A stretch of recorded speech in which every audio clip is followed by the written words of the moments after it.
ধ্যান কি? ধ্যান মানে চিন্তা বন্ধ করা নয়। ধ্যান মানে নিজের ভেতরের কোলাহলকে একটু থামতে দেওয়া। আমরা সারাদিন বাইরে তাকিয়ে থাকি, কাজ, দায়িত্ব, দুশ্চিন্তা ও নানান প্রত্যাশা।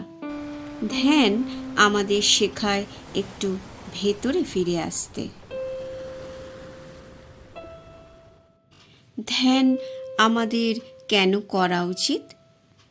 কারণ আমাদের মনও বিশ্রাম চায়।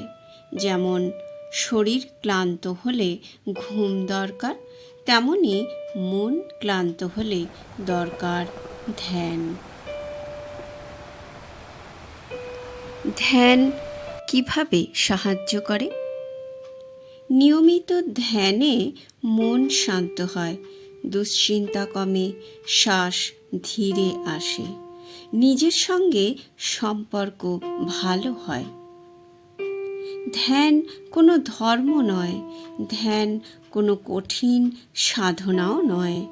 এটা শুধু নিজের সঙ্গে শান্ত মনে একটু সময় কাটানো। শান্ত মন জীবনে সঠিক পদক্ষেপ নিতে সাহায্য করে। জীবনের পথ তখন একটু সহজ হয়ে ওঠে। প্রতিদিন সকালে ও ঘুমানোর আগে 5-10 মিনিট ধ্যান করলে শান্তভাবে অন্তরের বিকাশ ঘটতে থাকে।